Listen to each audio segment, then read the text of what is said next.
کہا تم بھی آگے ہو جاؤ, تم پیچھے ہو جاؤ, روٹین ہوتی تھی.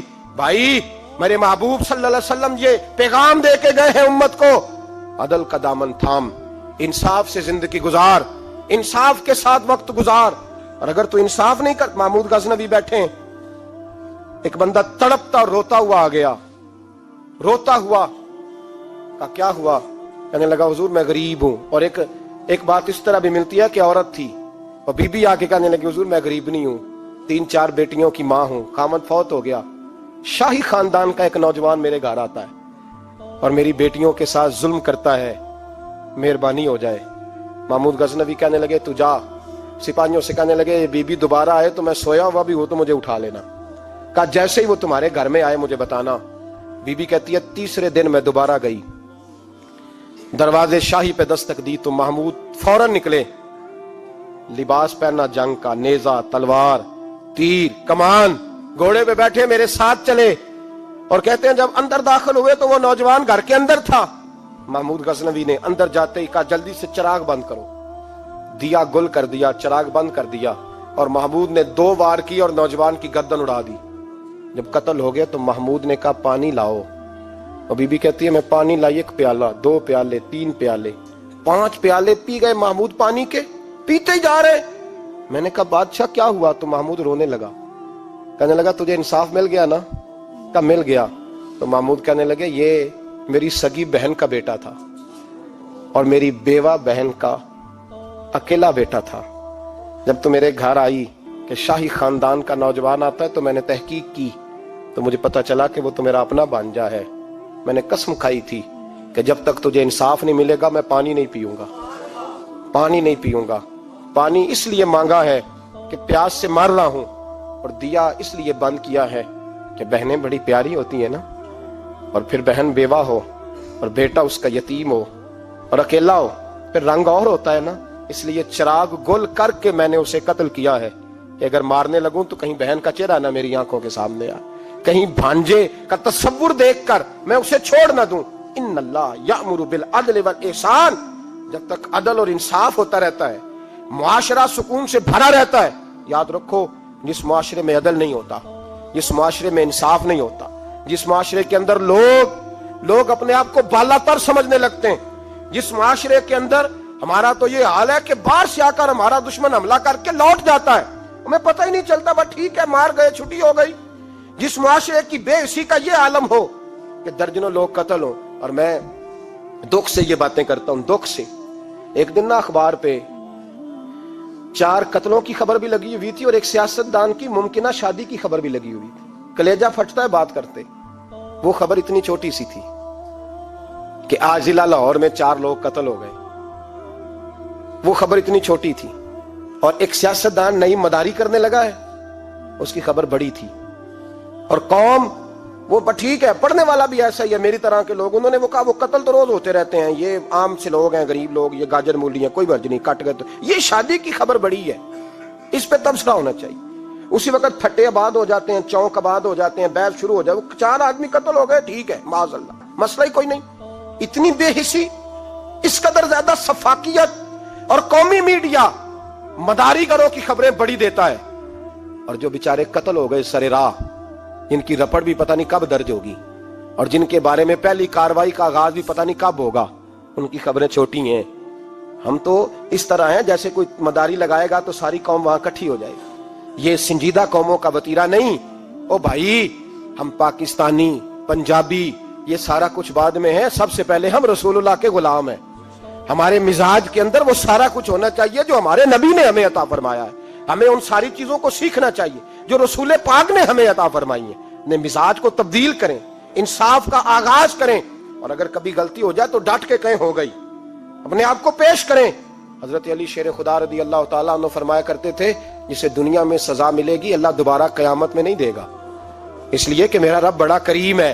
آپ فرمایا کرتے تھے وہ بڑے قیمتی لوگ ہیں جو دنیا میں سزا لیتے ہیں لیکن آخرت کی سزا سے بچ جایا کرتے ہیں. یہاں اگر اپنے آپ کو پیش کر لیا جائے, یہاں اگر انسان اپنے آپ کا محاسبہ کر لے, اس جگہ عدل قائم کر لے, صبح قیامت اس کے لیے آسانی ہو جائے. غریب سے لے کر امیر تک جو جس جگہ بیٹھا ہے, جس منصب پہ بیٹھا ہے, اسے تقاضا عدل قائم کرنا چاہیے. اسے انصاف کا بول بالا کرنا چاہیے, اسے ہر مقام پر یہ سوچنا چاہیے کہیں ایسا تو نہیں کہ میں بے انصاف ہوں. اور یاد رکھیں انصاف انصاف ہوتا ہے, نہ انصاف کی آنکھیں ہونی چاہیے اور نہ انصاف کا دل ہونا چاہیے. وہ دیکھے نہ کہ سامنے کون ہے, اور اس کا دل اگر دھڑکے تو صرف انصاف کے لیے دھڑکے, کسی اور کے لیے دھڑکنا نہیں چاہیے. اسے بالکل فیصلہ کرنا چاہیے, جو بھی سامنے آئے اسے فیصلہ کرنا چاہیے. اپنے آپ کو پیش کرنا سیکھیں, معاشرے میں انصاف کرنا سیکھیں, عدل کرنا سیکھیں.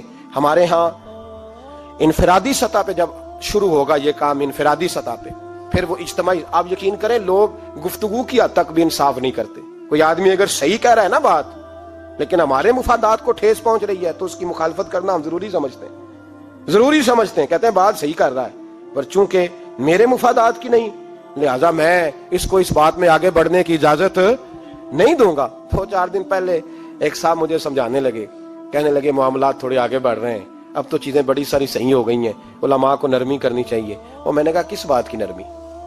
ہماری آواز تو اتنی مؤثر ہے ہی نہیں, ہم نے تو کبھی دعویٰ ہی نہیں کیا کہ ہماری وجہ سے بڑا انقلاب آ رہا ہے. اگر کونوں میں بیٹھ کے مسجدوں میں رسول اللہ کے نام کی دعائی دیتے تو اتنا تو موقع دو نا.